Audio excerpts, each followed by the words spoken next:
օրհնի, որովհետև այս պարզ սովորական մեր որոշումներից կարա կախված լինի մեր ամբողջ կյանքը։ Ու ես այսօր հենց դրա մասին եմ խոսելու։ Մեր ընտրությունն է որոշում մեր ապագան։ Մեր կամ մեր ընտրությունները կարանք հոգնակել, ասենք, այնքան բաներ կա, որ իրականում եւ որ մենք ընտրում ենք այդ ճանապարհով գնալը, եւ որ մենք ընտրում ենք հնազանդվել Աստծուն, մենք ընտրում ենք ինչ որ մի գործ, բիզնես, մի ծրագիր, մի ընտանեկան միջոցառման երևույթ, որ մենք ընտրում ենք, որ այսպես անենք եւ այնպես անենք, տեսեք, մենք միշտ էլ մեր ընտրությունների հետևանքների կրողներն ենք, լավ թե վատ։ Եթե լավն ենք ընտրել, լավ հետևանքներ ենք բանանում հնձում, եթե վատ ընտրություններ ենք անում, բնական է վատ հետևանքներ ենք հնձում։ Ակամայից հիշեցի մի ընտանիքի ենք ծառայում երկար տարիներ, շատ շուտ բան եմ ասում, բայց ակամայից հիշեցի այդ ընտանիքի հարս ու կեսուր էին, վերջերս շատ առիթ լինում, երևի բանի ոսկե սերունդես բան օծությունն էլ հալա դեռ վրես, հարս ու կեսուր երևույթից մեկ շատ եմ խոսում, ու ծառայում էինք, իրանք երկուսն էլ եկեղեցու անդամ էին, ես խոսում եմ ընտրության մասին, սիրելներ, երկուսն էլ եկեղեցու անդամ էին, բայց երկար տարիներ իրանց մեջ բախում կար, երկուսն էլ նույն հաղորդության սեղանից, երկուսն էլ նույն կիրակի օրը տիրոջ տանն էին, երկուսն էլ նույն Աստծուն էին աղոթում, բայց անընդհատ կոնֆլիկտ կար։ Ու ես այն ժամանակ անփորձ էի, հետո տարիների առումով որոշակի փորձ ձեռք բերեցի ու ես հասկացա արմատը, որ ինչն էր այս բախման պատճառը։ Բանից դուրս է գալի, որ այս մեր սիրելի կեսուր քույրիկը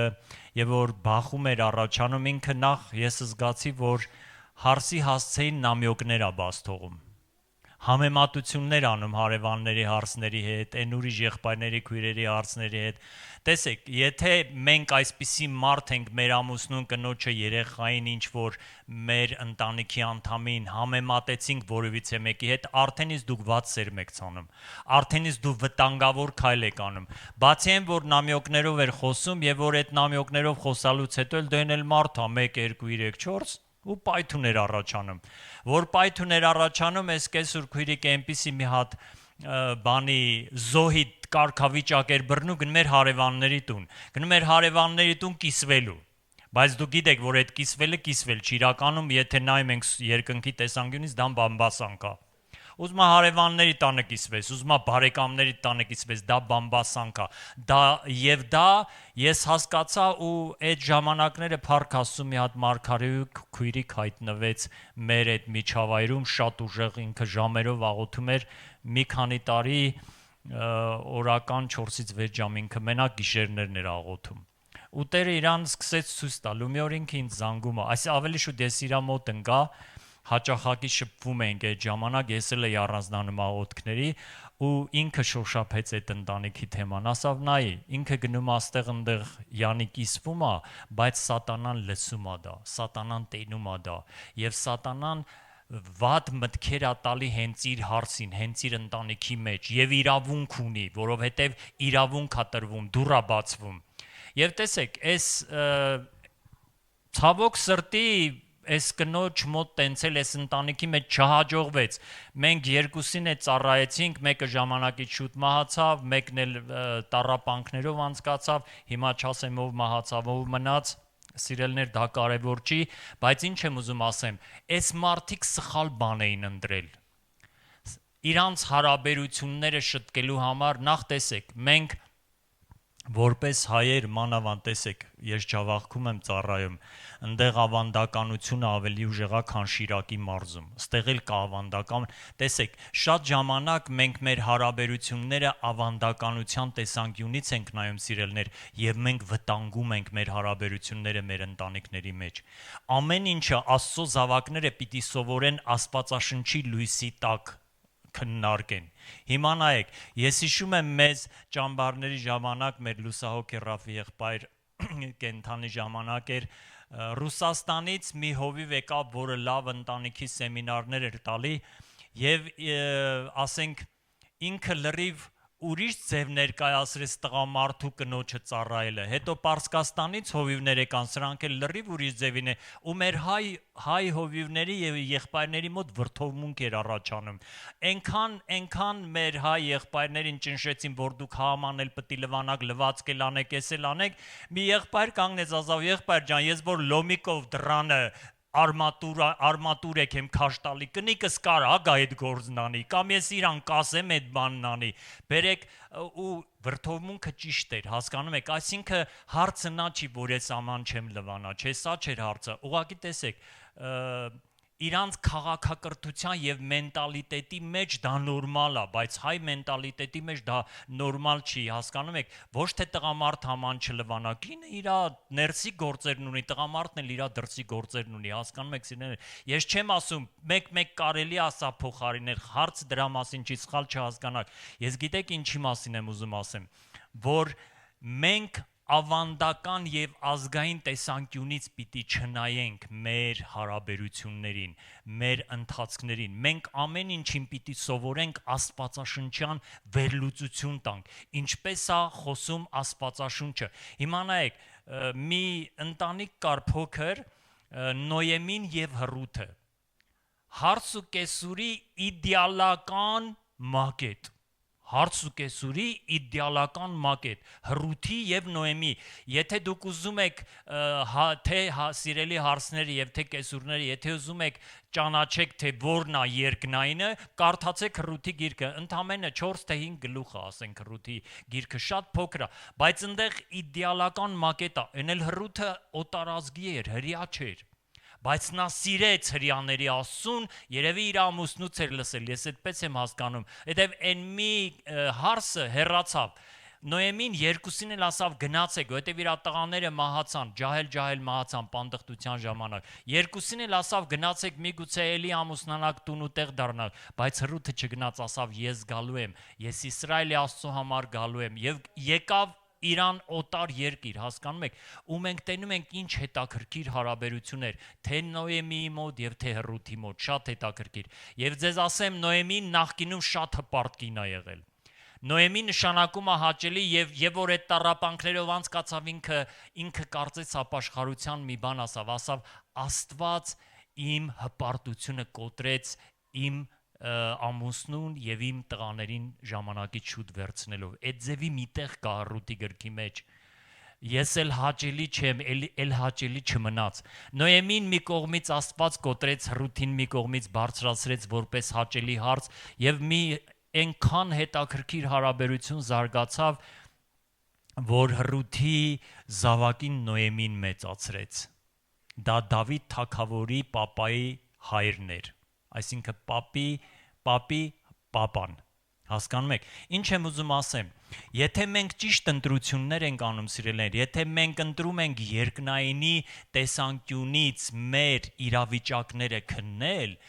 մենք կամած ազատագրվում ենք ազգային ավանդական երևույթներից բայց եթե մենք չենք ընտրում եթե մենք գալիս ենք եկեղեցի եւ չենք ընտրում աստվածային երկնային լույսի տակ մեր իրավիճակները մեր մտքերը մեր ընտանեկան եկեղեցական հասարակական բոլոր իրավիճակները քննել ապա մենք չենք կարող սիրելներ մեր ընտրությունները որոշում են մեր ապագան սիրելներ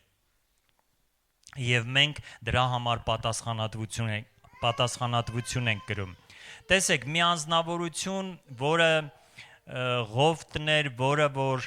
մի շատ հրաշալի ընտանիքի մեջ էր մեծանում։ Ղովտի papan ժամանակից շուտ մահացավ, Աբրահամի եղբորորդին էր։ Աբրահամը Ղովտին վերցրեց իր մոտ որպես հարազատի նման մեծացրեց, որտեղ Աբրահամը գիտեք երկար տարի սերունդ չուներ։ Եվ Ղովտը մի մարդու հետ էր քայլում, ամեն օր մի մարդու հետ էր ճաշում, ամեն օր մի մարդի տանն էր, որը որ Աստծո հետ շատ մտերիմ էր։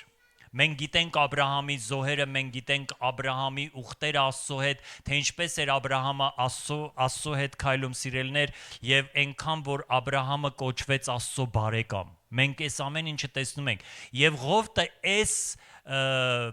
միջավայրի մեջ էր մեծանում։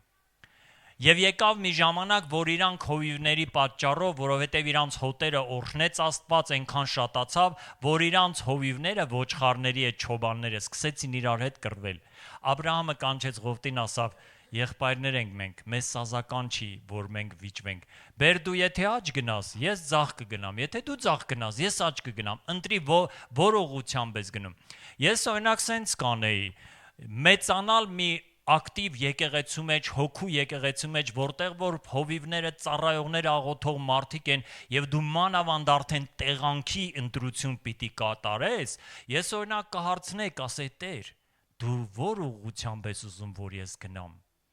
Ինձ համար քո առաջ որն է հաճելի, որ ես գնամ։ Բայց գիտեք ինչ ա գրված, ասում է Ղովտը նայեց, տեսավ Սոդոմ Գոմորի կողմերը լավ կանաչ ա, դե ոչխարներ շատ ունեին, անասուններ, սա հասկանալի ա, սիրելներ։ Հիմա մեր հայ ազգի մեջ, ես հիշում եմ մի եղբայր, այս Խոպան գնալու մասին եմ ես շատ խոսում,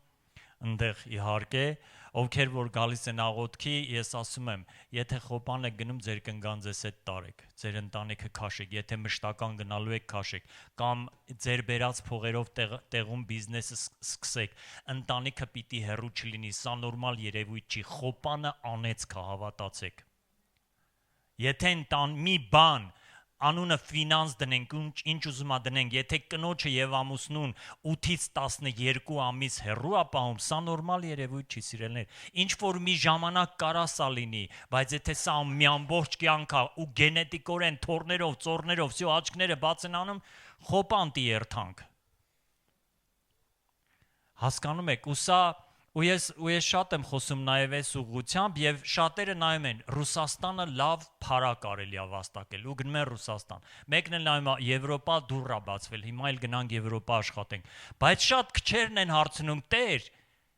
որ ուղղությամբ ես գնամ, ինձ գումար ա պետք, հասկանում եք, Աստված ավելի լավ գիտի, եթե նա մեր գլխի մազերը հաշվել ա, սիրելիներ, նա ավելի լավ գիտի մեր որ ուղղությունը, որ բիզնեսը, որ երկիրը գնալն ա մեզ համար օգտակար, բայց ցավոք սրտի Ղովտը այս կարևոր բանը չէր սովորել Աբրահամի տանը։ Տեսեք, հնարավոր ա լինել լավ եկեղեցական միջավայրում, բայց լինել բռակ հավատացյալ։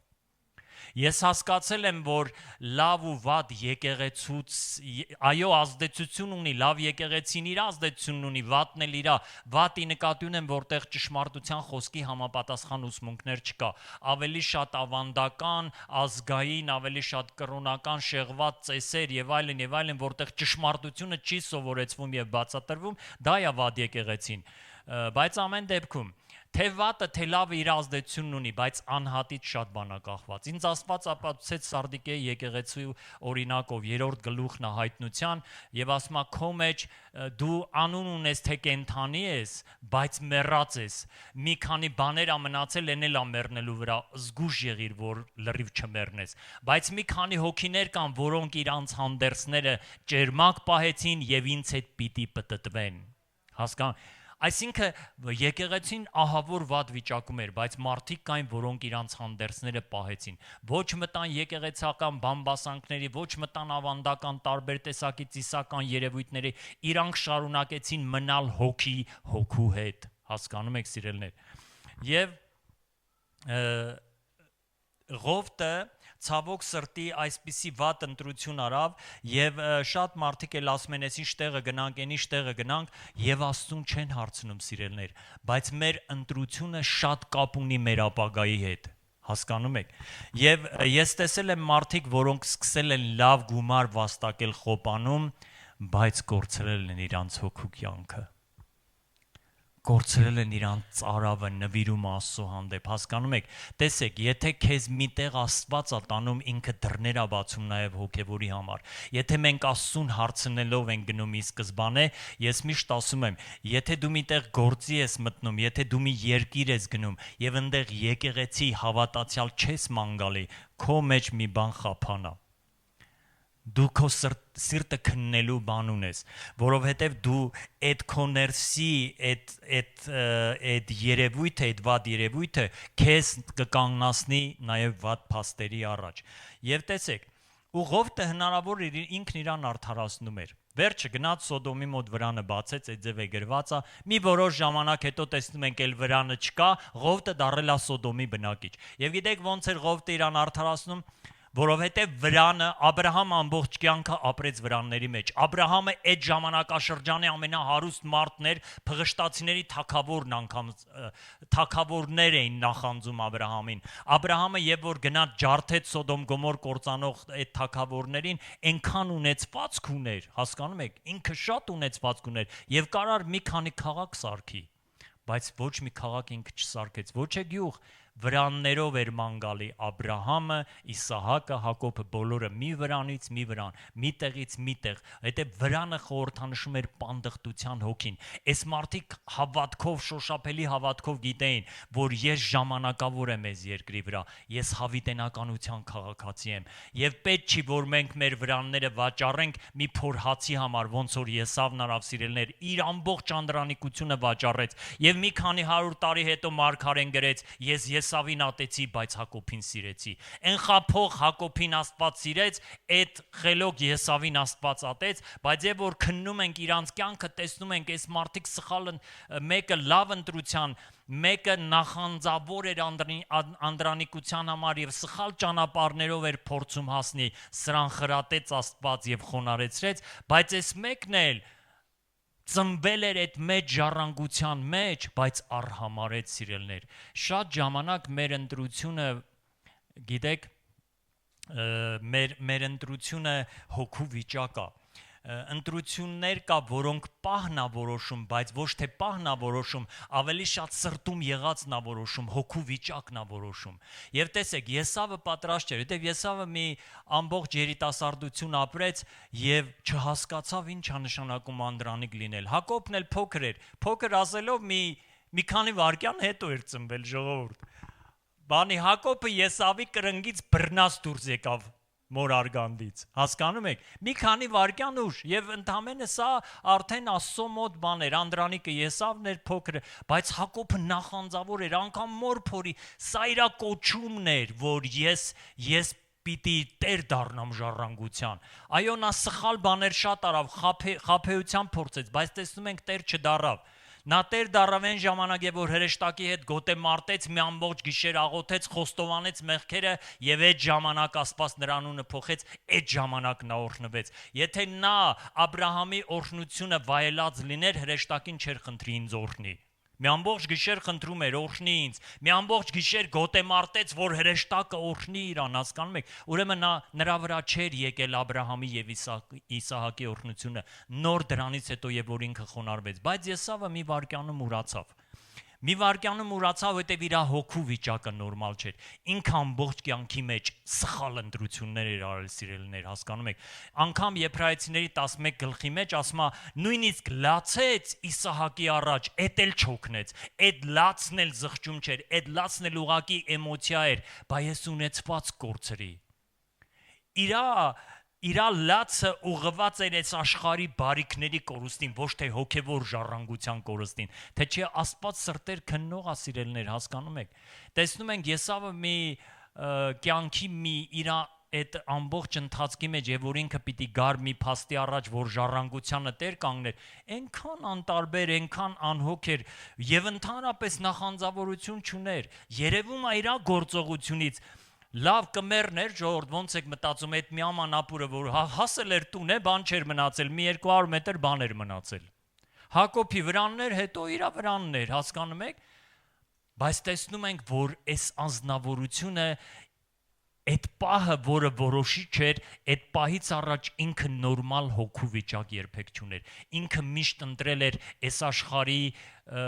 երևույթները, բայց ոչ հոգու արժեքները, սիրելիներ, եւ սա պատճառ դարձավ։ Նույն բանը տեսնում ենք, նույն վիճակը Կայենի մոտ։ Թեկուզ եւ Աստվածը զգուշացրեց Կայենին, ասավ մեղքը դռան մոտ է, բայց դու իշխիր։ Բայց տեսնում ենք Աստծո զգուշացումից հետո էլ նորից Կայենը տեղ չտվեց, հետեւ իր հոգու վիճակը չէր համապատասխանում, հետեւ ինքը սովորել էր իր մարդկային խելքով անընդհատ վերաբերվի։ Ադամը ասել էր, արյունոտ զոհն Աստված ընդունում, հետեւ Եդեմում ինքը տեսավ, ինքը վտարվեց արյունոտ զոհից հետո, կաշվե հանդերձներ հագած եւ Ադամը փոխանցել էր դա Աբելին եւ Կայենին, Կայենը անդրանիկն էր, պիտի ավելի լավ սովորեր, բայց ցավոք սրտի ինչ դարձավ եղբայրասպան, որ միջև հիմա եւ որ մեկ իր եղբորը սպանում ասում են Կայեն, հասկանում եք։ Ինչ ահավոր էր եւ դա պահը չէր որոշել սիրելներ, դա հոգու վիճակն էր, հետեւ այս մարդիկ անընդհատ սովոր են Աստծո խոսքը շրջանցեն մի ձևով, բայց չանեն Աստծո խոսքի նման, հասկանում եք։ Հովիվը խրատ է տալի, հովիվը ասում է եկեղեցու գալու կարևորության մասին, Սուրբ Գիրքը կարդալու կարևորության մասին, բայց մի ձև ժողովուրդ, մի տեսակ կա մարդկանց, մի տեսակ կա հավատացյալների, որ իրանք իրանց խափել են, հիմա էլ ուզում են առաջնորդներին խափեն։ Դե եղբայր ջան, շատ էի զբաղված, չկարացի, դե հեչ հնարավորություն չի լինում, դե տկար եմ, աչքերս չի տենում, այնքան հազարավոր պատճառներ, ես մեկ հարցնում եմ մանավանդ քույրերին, եղբայրներին էլ եմ հարցնում, բայց քանի որ եկեղեցու միշտ կանայք եւ քույրերը գերակշիռ են, ավելի շատ իրանց եմ հարցնում, ասում եմ կոնկրետ ձեր աղոթքի կյանքը ինչպիսին է։ Եղբայր ջան, լավ է, աման լվալիս էլ եմ խոսում Աստծո հետ, կով կթելիս էլ եմ խոսում Աստծո հետ, բաղ չեմ գործան, ասում եմ հոպ, դա չանցավ, դա աղոթք չի։ Սուրբ Գիրքը ասում է թե աղոթքը, որ դա աղոթք չի, ձեզ չխափեք սիրելներ։ Դա աղոթք չի։ Հիսուսը ասավ աղոթքը որն է, Մատթեոս 6:6, երբ որ ուզում ես աղոթք անես քո հորը, հիմա դուք շարունակեք, ուր մտիր։ Մտիր մի սենյակ կամ ներքին սենյակ։ Հետո ինչ արա։ Դուրդ փագիր, հետո նոր դրանից հետո աղոթիր, լաքանի գործողություն է, իսկ մենք ասում ենք, չէ, աման լվանալիս ես աղոթում եմ, ավլելիս իմ միտքը Աստծո հետ է, բոլորիս միտքն էլ Աստծո հետ է, բայց դա աղոթք չի, Հիսուսը կոնկրետ ասել է, թե աղոթքը որն է սիրելներ, դրա համար ձեզ երբեք չխափեք, եւ եթե դուք մտածում եք, որ դա աղոթք է, դուք արդեն իսկ ձեզ խափել եք, եւ դա վատ հոգու վիճակ է, եւ դուք կկանգնեք փաստի առաջ Եսավի նման, Կայենի նման եւ չեք կարողանա հաղթահարել սիրելներ։ Աղոթող մարդը ընտրում է սենյակ եւ տեսեք, Դանիելից շատ ոչ մեկս զբաղված չենք լինի, վարչապետ մարդ էր մի ամբողջ տերության երկրորդ անձնավորություն էր, օրը 3 անգամ գնում էր իր պատուհանները բացում էր դեպի Երուսաղեմ եւ օրհնում էր Տիրոջը։ Եթե մենք ծարավ լինենք Աստծուն, մենք միշտ կգտնենք տեղ աղոթքի համար, հասկանում եք։ Ու եթե դու զգում ես, որ դու էլ ծարավդ կորցրել ես, ավելի լավ է խոստովանես, ավելի լավ է խնդրես, որ Տեր Աստված, ես կորցրել եմ իմ ծարավը։ Ես էլ աղոթքից ձանձրանում եմ, եկեղեցի գալուց ձանձրանում եմ, Սուրբ Գիրքը բացում եմ, միտքս 1000 տեղի վրա կորչում է։ Հասկանում եք, շատերը փոխանակ անհանգստանան, աղոթեն, չհամաձայնվեն, արդարացնում են, դե միտքս փախչում է, դրա համար էլ չեմ կարդում։ Հասկանում եք, սա սխալ բան է, սա սխալ մոտեցում է սիրելներ։ Եթե աղոթենք, եթե պայքարենք, մենք կհասնենք։ Ոչ մեկս երկնքից չենք ընկել աստվածապաշտ։ Բոլորս էլ ինչ որ ընթացքներով գնում ենք դեպի Տերը եւ փորձում ենք նրան ճշմարտության համապատասխան նրա առաջ ապրել։ Հիմա նայեք, մի էլի ընտրության հարց, որը վարքյանական էր, մեկը հավիտենական կյանք մտավ այդ օրը, այն մյուսը հավիտյան դժոխք գնաց։ Երկուսն էլ ունեին նույն հնարավորությունը, երկրորդն էլ ուներ, բայց ցավոք սրտի չընտրեց այդ հնարավորությունը։ Հիսուսի կողքին 2 ավազակներ են խաչված, դուք հիշում եք, աջ եւ ձախ կողմերին։ Մի ավետարանը 3 ավետարաններում այս 2 ավազակների հետաքրքիր դրվագները Սուրբ Գիրքը տալիս, ավետարանիչները տալիս են։ Մի ավետարանը գրում է 2 ավազակներն էլ հայհոյում էին։ Հարց առաջանում, եթե հայհոյում են, այդ ոնց Հիսուսը ներեց։ Մյուս ավետարանը ավելի ամառամասնում, այսինքն ինչ որ մի պահ կար, դե մենք ուղակի չենք պատկերացնում խաչի վրա ինչ է նշանակում մեղված արևի տակ, են էլ Հրեաստանի արևի տակ եւ որ ստվերում 40-50 աշճանա պատկերացրեք։ Արևի տակ այդ մերկ սարի վրա ու դու մերկ ես ու բոլորը ծաղրում են քեզ, հայհոյում են քեզ, ինչքան ծանր է։ Ու քո մեջ տեղը մեկը քո կողքին մեկը խաչված է, որ կարա իրան էլ փրկի, քեզ էլ փրկի ու քեզ չի ուզում փրկի, ոչ էլ իրանա փրկում։ Ինչ կատաղություն կարա առաջանա հանցագործ մարդի մեջ, չէ՞։ Սկսեցին երկուսն էլ հայհոյել, բայց հետո ավետարանիչներից մեկն ասում է. Եվ որ Հիսուսը խաչի վրա 7 անգամ խոսեց, 7 անգամ խոսելու 3-ը աղոթք էր։ 3 անգամ ինքը աղոթեց, իսկ 4 անգամ ինքը տարբեր բաներ խոսեց։ Այս ավազակներից մեկը ազդվեց, հասկացավ, որ սա սովորական մարդ չի, որովհետև իրանց հայհոյում են, սրանք էլ են հայհոյում, Հիսուսին հայհոյում են, քացախ են տալի ձեն չեր անում։ Այս առաջի ավազակը հասկացավ, որ այս սովորական մարդ չի, եւ ինքը հանկարծ գոչեց մարդ, որը միջև այդ հայհոյում էր, մարդ, որը հանցագործ էր, մարդասպանության մեղքի համար էին իրան այդ խաչի վրա գամել, հանկարծ գոչեց ընդամենը մի նախադասություն մի քանի բառերից կախված եւ ընդամենը մի քանի վայրկյան. Տեր, հիշիր ինձ եւ որ կգաս քո թագավորությունով։ Հիշում եք Հիսուսն ինչ ասավ։ Ճշմարիտ եմ ասում քեզ, այսօր ինձ հետ դրախտում։ Մի քանի վայրկյան մարդը գիտակցեց, մարդը հասկացավ ով է իր հետ խաչվածը եւ անմիջապես ընկավ դրախտ։ Ոչ հասցրեց Աստվածաշնչյան դպրոց սովորի, ոչ ճամբար գնա, ոչ ջրով մկրտվի սիրելներ, ոչ մի բան չհասցրեց։ Այս մարդը մի քանի վայրկյան ուներ հավիտենականության մեջ մտնելու որոշում կայացնելու եւ ինքը շահեց այդ վայրկյանները, բայց այն երկրորդ ավազակը շարունակեց հայհոյել եւ այսօր ինքը դժոխքում է սիրելներ։ Հասկանում եք։ Շատ ընտրության հնարավորություններ մենք ունենք, որոնք որ վայրկյաններից են կախված, ու եթե մենք զգոն չլինենք, եթե մենք գոնե այդ պահին մեր ականջը չբացենք եւ ուշադիր լսենք, Հիսուսը խաչի վրա էր, ինքն էլ էր տառապանքի մեջ։ Հասկանում եք, կարող է ինչ որ մարդիկ, ինչ որ տառապանքներից ելնելով փորձեն խոսեն մեզ հետ ուշքի բերելու համար, եւ մենք կամ ուշքի կգանք կամ էլ ոչ։ Հասկանում եք, դա մեզանից է կախված։ Մի ուրիշ անձնավորություն, որը Սոդոմ Գոմորից հետո եւ որ Սոդոմ Գոմորը պիտի ավերվեր եւ Աստված ասավ փախեք, դուրս եկեք Ղովտին, իր ակնոջը, իր աղջիկներին։ Սրանք դուրս եկան եւ Աստված 3 բան ասավ. ձեր անձ ազատելու համար փախեք, դաշտի մեջ չկանգնեք եւ հետ չնայեք։ 3 բան. ձեր անձ ազատելու համար փախեք,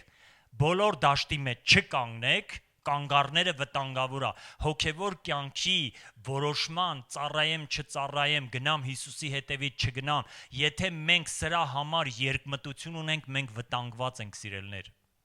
Մենք վտանգված ենք հոգևոր բաների հարցերում դանդաղելը, երկմտելը, երկու ոտքի վրա կաղելը, սրանք ճակատագրական կարան լինեն, մենք շատ բան կարանք կորցնենք, ինչպես Ղովտը կորցրեց։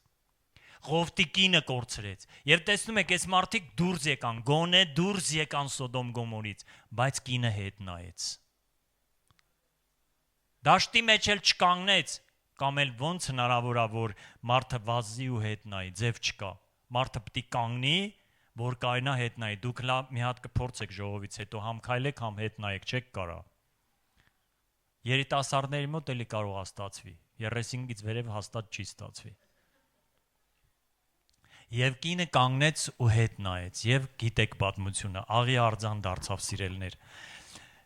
Այսինքն, տեսեք, այս բոլոր կերպարներին մի գաղափար է միավորում։ Կայենին, Եսավին, Ղովտի կնոջը եւ այն երկրորդ ավազակին, որ չընդունեց հավիտենական կյանքը, մի քանի վայրկյան էր մնացել եւ ինքը չընդունեց։ Մի բանա, այս բոլոր կերպարներին մի գաղափար է միավորում։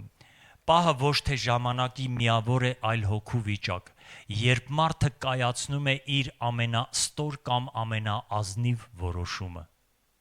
Հասկանում եք, սա հոգու վիճակ է, սիրելներ։ Մի ընտրության տեսակ էլ կա մեր հոգևոր կյանքի մեջ, որի համար Աստված մեզ ժամանակ է տալի։ Մենք ժամանակ ունենք։ Եվ այս օրինակի համար շատ վառ կերպարներ են 10 կույսերը։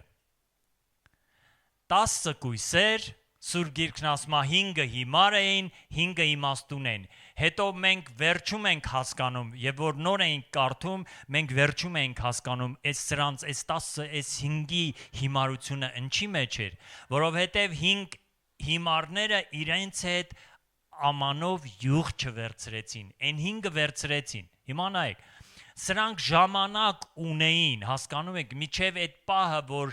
կքնեն եւ ձայնը կգա, որ փեսան գալիս, սրանք միջև այդ պահը ժամանակ ունեին, որ ամանով յուղ վերցնեն։ Այն 5 հիմարներն էլ գիտեն, որ այդ յուղը կարա չբավարարի։ Հետաքրքիր ահույսները ինչի վրա են դրել։ Այդ գիշերվա կեսին որտեղից էին գնալու յուղ առնելու։ Այն 5 իմաստուններին, որ ասին տվեք ձեր փայից, ասավ գնացեք առեք, բայց կես գիշերին խանուն չկար բաց, որտեղից պետք է առնեին, ում դուրը պիտի թակեին, ու գնացին, թակեցին, եկան, փեսային, փեսան ասավ ուշա։ Ու մենակ չասավ ուշա, ժողովուրդ, այնքան ահավոր ծանր դատաստան այդ ժամանակները խոսեց, ասավ ձեզ չեմ ճանաչում, դուք ով եք։ Բայց միջև այդ գրվածը սրանք էլ էին կույսեր, սրանք էլ էին աշխարհում բաներ թողել, հասկանում եք, բայց մի բան կար, որ սրանք չարեցին, իրանք զապաս յուղին ուշադիր չէին, իրանք ավելցուկ յուղը չունեին։ Հիմա սիրելիներ, տեսեք, մենք լիքը ժամանակ ունենք, մենք դեռևս ունենք հնարավորություն, որպեսզի ձեռք բերենք զապաս յուղ, բայց Եվ որ ես 10 կույսը, ես դեռ շարունակում եմ 10 կույսերի առակ ուսումնասիրել, երևի դեռ երկար կուսումնասիրեմ, եւ հատկապես հիմար բառը շատ մեծ խորություն ունի Աստվածաշնչի մեջ, շատ մեծ։ Հիմա տեսեք, քանի տեսակ մարդիկ կան հավատացյալներ, որ Աստված իրանց հիմար է անվանում։ Եթե հանկարծ դուք ես կհայտնաբերես սրա մեջ, անպայման հենց տեղում սկսի ներողություն խնդրել, ոչ թե քոլերը դրսից պոկի, այլ Տեր, ես ուզում եմ ազատագրվեմ այս հիմար վիճակից։ Իրականում հիմար բառը շատ հետաքրքիր մեկնություններ ունի Աստվածաշնչի մեջ։ Նախ, Առակաց գրքում մի հիմարի տեսակ կա, որը հավատացյալ է, բայց Աստված դրան համարում է հիմար, եւ դա շատախոս մարդն է։ Շատախոս մարդ։ Հիմա շատախոսը տերմին է, որը անպայման չի նշանակում, որ այս մարդը ուղղակի շատ է խոսում, չէ։ Կարա հիմա ես 40 րոպե ամենապակասը ես խոսում եմ, դուք լսում եք, չէ։ Սա շատախոսություն չի, հասկանում եք։ Շատախոս նշանակում է անմտածել խոսալ։ Այսինքն մարդը առանց մտածելու ուղղակի դուրս է թափում։ Հասկանում եք, մարդ, որը էմոցիաներից անընդհատ բռնկված դուրս է թափում։ Տեսեք, եթե Սուրբ Գիրքը ասում է ծանր եղեք խոսալու մեջ, ինչի նկատի ունի Հակոբոս առաջի գլուխն է 1:19։ Ծանր եղեք խոսալու մեջ նշանակում է դու խոսալուց առաջ մի հատ մտածի նոր խոսա։ Այսինքն, եթե մենք էմոցիաներից պորտկված, էմոցիաներից դրդված սկսում ենք խոսալ, ով ուզում է լինի, ինչ իրավիճակ ուզում է լինի, Աստվածաշունչը մեզ ասում է դու հիմար ես։ Անմտածել խոսողը, որովհետև մեկին հերթ չտալով խոսացողը, սա էլ է հիմար։ Եվ որ ես մտածում եմ, որ իմ ասածը ավելի կարևոր է, քան այս 4-5 հոգու ասածը ու նրանց լրացնում եմ, որ անպայման ես խոսամ, սա էլ է հիմար։ Տեսնում եք շատախոսը ինչ դա բառերի շատ օգտագործումը չի։ Նայեք, եւ որ ես ուսումնասիրել եմ տղամարդկանց եւ կանանց յուրահատկությունները, տեսակները, իրանք տղամարդը եւ կինը իրարից շատ տարբեր են, շատ տարբեր են, նույնիսկ ամուսնական կյանքի մեջ։ Տեսեք, խոսքի առումով կինը օրական 20-ից 25000 բառ արտահայտում։ Տղամարդը 5-ից 6000 բառ արտահայտում։ Սա սոցիոլոգիական շատ հարցումների, ուսումնասիրությունների ես փաստեր եմ բերում, հոգեբանների գրքում եմ կարդացել։ Այսինքն կինը սովորաբար 5 անգամ ավելի շատ է խոսում։ Եվ որովհետև կինը ինքը էմոցիոնալ էակ է եւ սա նորմալ է, բայց Աստվածաշունչը, որ ասում է շատախոս ոչ թե 25000 բառը ի նկատի ունի, այլ առանց մտածելու խոսալը, առանց հերթ տալու խոսալը, էմոցիոնալ այդ գրգռված վիճակից, լցված վիճակից պորտկալը, խոսալը, սա է հիմարություն սիրելներ։ Ու մանավանդ այսքան բանից հետո այս տեսակ մարդին խրատում ես, ասում է չէ, ես ճիշտ եմ։ Իրա հիմարության վրա մի 10 հարգել ավելացնում է։ Եվ տեսեք, ընդամենը մի բառ շատախոսություն եւ ինչքան խորություն ունի այս շատախոսությունը, եւ մենք մտածում ենք, որ մեզ ինչ որ մի ձևով արդարացնենք, sense կողքից գնանք, այն կողքից գնանք, բայց Աստծո առաջ կանգնելու ենք մի օր հաստատ, հասկանում եք։ Դրա համար ավելի լավ է արմատական ապաշխարենք, սիրելիներ։ Երկրորդ բանը, որ հիմար է անվանում, նորից հայ տղամարդկանց մոտ սա գերակշռում է ցավոք սրտի, բայց կանանց մոտ էլ է։ Ես կանայք եմ տել, տղամարդկանցից բեթար են այս հարցում։ Բարկացկոտ մարդը։ Ժողովող 7-րդ գլխի, եթե չեմ սխալվում 9-րդ խոսքն է։ Միշտ ապիր հոգիովդ բարկանալու, որովհետև բարկությունը հիմարների ծոցի մեջ է հանգստանում։ Այսինքն Սուրբ Գիրքը ասում է, հիմա տեսեք, բայց կա բարկություն, որ Աստված նորմալ է համարում, ասում է ծանր եղեք բարկանալու մեջ։ Այսինքն եթե քո էմոցիաներից պորտկված դու վատ բառեր չես արտասանում եւ դու պորտկումով չես բարկանում, դու մտածում ես, դու տեսնում ես, որ սա բարկանալու բան է, որովհետեւ մարդիկ կան, տեսակներ կան, որ դու չես կարա ժպտալով, ծիծաղելով, կատակով իրանց խրատես։ Տեսակներ կան, որ դու իրոք պիտի բարկանաս։ Տարբերակ չկա, բայց մտածես նոր, դու տիրապետում ես քո էմոցիաների վրա։ Աստված ինքը ունի բարկություն։ Աստված ազգերին դատել է եւ դատում է իր բարկությամբ շատ ժամանակ, այո, իր արդարությամբ, բայց նաեւ բարկությամբ էր։ Սոդոմ Գոմորի վրա Աստծո բարկությունը իջավ, սիրելներ, հո Աստված մեղք չգործեց բարկանալով, հասկանում եք, այսինքն բարկությունը ինքը նորմալ էմոցիա է, որ Աստված տվել է մարդին եւ ինքն էլ ունի, բայց մենք պիտի սովորենք դա կառավարել եւ ըստեղ մենք լուրջ փաստի առաջ ենք կանգնում։ Կառավարել բարկությունը։ Այո, հնարավոր է, Սուրբ Գիրքը ասում է, որ դա հնարավոր է, եթե մենք Աստծո հետ շփվում ենք, մենք պիտի սովորենք դա։ Մի անգամ այդ չի ստացվում։ Էս այն տեսակ մեղքն է, ավելի շուտ ոչ թե մեղքը, էս այն տեսակ երևույթն է մեր էմոցիաների մեջ նստած, որը երկար տարիների մանրակրկիտ աշխատանք է պահանջում։ Տեսեք, մարդ կա ինքը իր տեսակով այնքան դինջ ու հանգիստ է։ Էլ բզես, էլ փշոцակես, էլ գլխին տակ ջուր լցնես, էլ սառը ջուր, չես կարա դու ջղայնացնես։ Ես ինչ պետք է որ այս մարդը ջղայնանա։ Մարդ էլ կա մի փուջուր, դու մի քիչ ծուռ նայեցին, անմիջապես պորտկում է։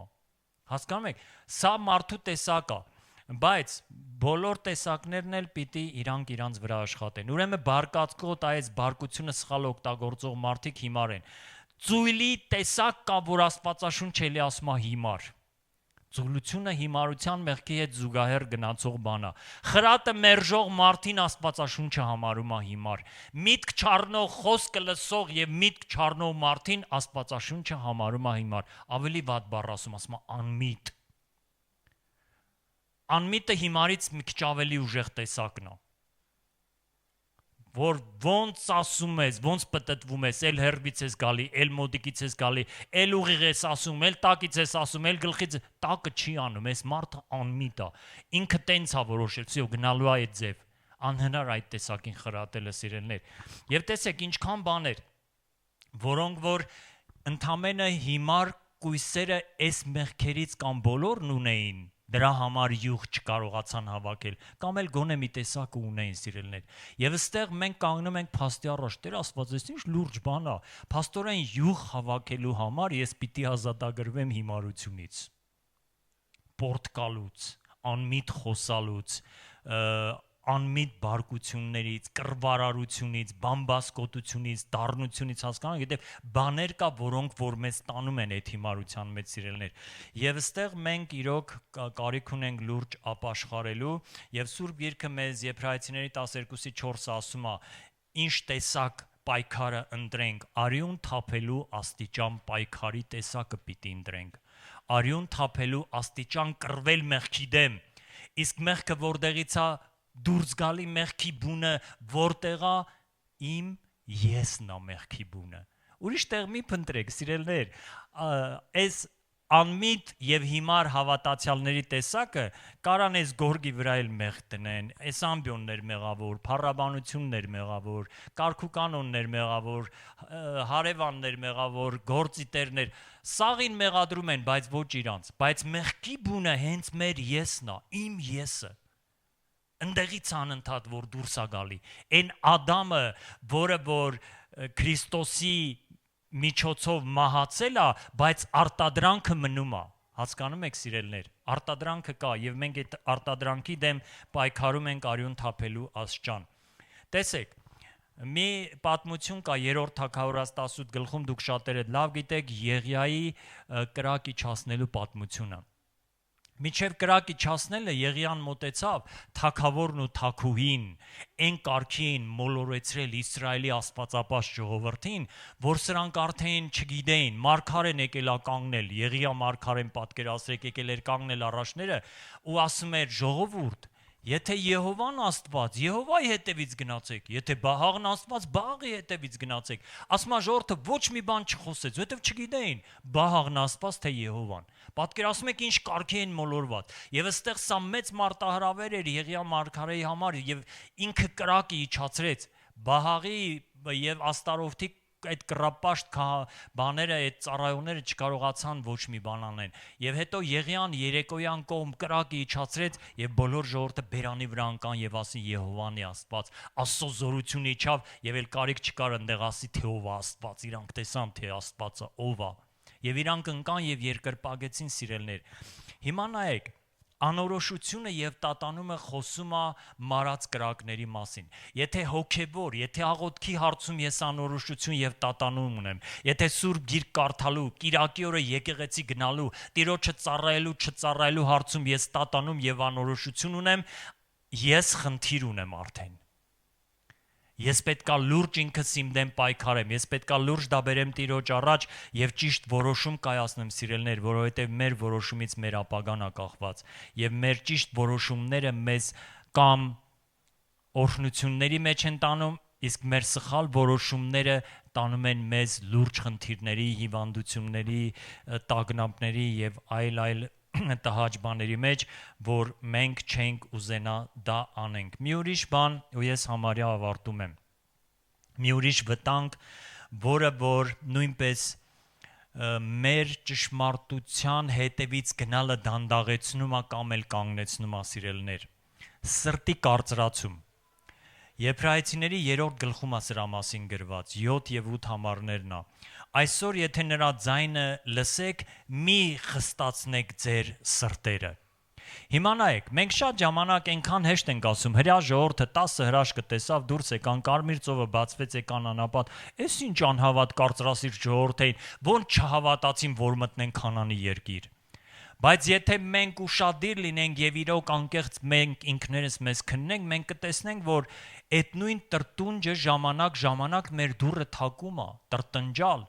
Էս ինչ ձևի Աստված ես, բագրված ամեն օրվա հացը տուր, բայց ես խիեմ կարիքների մեջ։ Սա ոտք չի, սա տրտունջ է եւ սա մեծ մեղք է սիրելներ, տրտունջը կռապաշտության շարքի մեջ է Պողոսը դասում առաջի Կորինթացիս 10-րդ գլխի մեջ։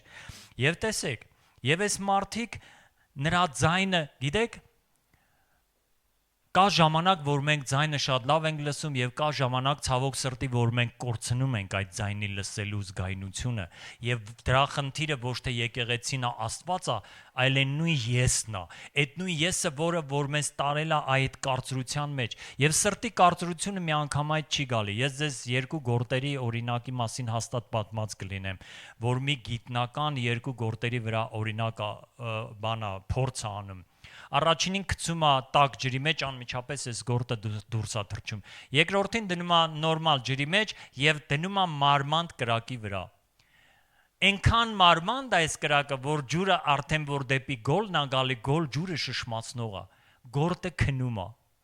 Ոչ թե քնում է, շշմած ու շաթափվում է այդ գոլությունից։ Այդ ջուրը գնալով տաքանում է, եռում է ու այդ գործը դառնում է խաշլամա։ Սիրելներ, եւ տեսեք, սատանան այսպիսի ծրագիր ունի հավատացյալ, մանավանդ տեսեք, պոչում գնացող, տնտնացող հավատացյալներին կամ ասենք բոլորի հանդեպ ինքը պատահական չի, որ կոչվում է առաջի օծ։ Օծը սողալ գիտի, ոլոր սողալ գիտի, հասկանում եք, նա հիմար չի, որ գա ասի, որ ես սատանան եմ եկել եմ քեզ հավատքից հեռացնեմ, չէ։ Ինչպես անասիրտը մեր սրտերը փորձում կարծրացնի, մի խրատ Երկրորդ խրատը ինչ որ մի բան, հետո գլուխդ պատով ա դիպչում, հետո պատուհանը սրբելիս ընկնում ես ոտդ ես ջարդում։ Բաներ կա, որ Աստված թեժացնում ա, թույլ ա տալի։ Մենք նույնիսկ ֆիզիկական հարվածները ստանանք, որ ուշքի գանք, որ հասկանանք, որ բամբասելը մեղք է, եկեղեցի չգնալը մեղք է, չաղոթելը մեղք է, Սուրբ Գիրք չկարդալը մեղք է, անտարբերությունը եւ անհոգությունը մեծ մեղք է, որ կարա կործանի մեր հոգին։ Իսկ Աստված մեզ չի կանչել, որ մեր հոգին կործանի, Աստված մեզ կանչել է, որ մենք իր փառքը տարածենք այս խավար աշխարհի մեջ, սիրելներ, հասկանում եք։ Եվ շատ ժամանակ Աստված բաներ կա ծանր թույլ ա տալի մեր կյանքի մեջ, որ մեզ ուշքի բերի, բայց որոշ մի տեսակ հավատացյալներ կան, որ գնալով ավելի իրանց սիրտը կարծրանում ա։ Մի հանդիմանություն չլսեցիր, մի ժողով բաց թողեցիր, հետո երկրորդը ու գիտեք բանը ինչի մեջ ա, այս սատանայի ֆոկուսը ինչի մեջ ա։ Այնքան սիրուն ա ինքը քեզ համոզում։ Հա դե ոչինչ ում հետ չի լում, դե մի 1000 գործ ուներ, տունը թյուրեր եկել, հաջորդ օրն էլ հարևանն ա գալի, դու ուզում ես դուրս գաս, գնաս եկեղեցի, հարևանը 2 տարի դուրս բաց չարել, մեկ էլ հանկարծ, ազիս հիշեց, եկել եմ իրար հետ սուրճ խմենք։ Բայց դու էլ եկեղեցի ես գնում։ Ու դու կանգնում ես փաստի առաջ։ Ես այդ ազիզներին կամ հետս եկեղեցի եմ տանում, կամ էլ ասում եմ կներեք ազիզներ, ես եկեղեցի եմ գնում, ես հիմա սուրճ խմելու ժամանակ չունեմ։ Գիտեք ինչքան թանկ մարդիկ են եկել, կամ դրից հետ են գնացել, կամ ինձ հետ եկել են եկեղեցի։ Մենք գնում ենք եկեղեցի, մեկ է շատ հարազատ մարդիկ, մի քանի երկար ժամանակ մեզ հյուր չեն եկել, հանկարծ մեր եկեղեցու դուռը բաց են կարել, իրանք տուն են մտնում։ Մի վարքյան չեմ զիջել, մենք եկեղեցի ենք գնում, կամ տանը սպասում ենք, գնում ենք գալի, կամ մեզ հետ գալիս եք եկեղեցի։ Սա լուրջ բան է։ Որտեվ ես գիտեմ, ես ում եմ պաշտում, ես գիտեմ, որ իրա հարցում տնտնալ, դանդաղել, անտարբեր լինելը վտանգավոր է իմ հոգու համար, հասկանում եք, որովհետև մենք կոչում ունենք սիրելներ, մենք մեկ պարծենում ենք, մենք ավետարանական եկեղեցի ենք, մենք Սուրբ Հոգի ունենք, մենք լեզուներ ենք խոսում, մենք 9 պարգևներ ունենք, բայց որոշման հարցերում չգիտես ինչու եկեղեցի գնալու տիրոջը ծառայելու հարցերում հանկարծ մենք որոշում ենք, անենք չանենք, զոհեմ չզոհեմ, տամ չտամ, աստվածային հոգևոր արժեքների հարցում դանդաղել, հետ նայել, խրատ չլսել, սիրելներ, սրանք վտանգավոր բաներ են։ Դրա համար մանավանդ հոգևոր կյանքի հետ կապված որոշումները, սրբության հետ կապված որոշումները, մենք պիտի լուրջ մեր մատները դնենք մեր վրա։ Անգամ դժողքի բնակիչների հետ էլ ապրելիս լինես ու սիրտը դառնությամբ լցվի, էլի Աստված ասելու է, դու ես մեղավոր, ոչ մեկին մի մեղադրի։ Մի երգ կար, 90-ականներին երգում էինք, եթե արևն էլ լույս չտա, չգիտեմ ինչը խավարի, էսլի էնլի, ոչ մեկին մի մեղադրի։ Սա մարգարեական երգ էր այս երգը։ Սիրելիներ, տեսեք, եթե մենք աստվածային սրբության որոշումների, մեր հոգու զարգացման, Տիրոջը ծառայելու զարգացնելը, Տիրոջը հետևելու, ավելի սրբանալու, ավելի փոխվելու, եթե մենք մեր մատը չդրինք մեր վրա, սպասեցինք, որ մի օր մի լավ քամի կփչի ու մեր առագաստներն էլ կբացվեն, եթե դու առագաստանավի հոգեբանություն ունես, արդեն իսկ դու սխալ ուղղությամբ ես գնում։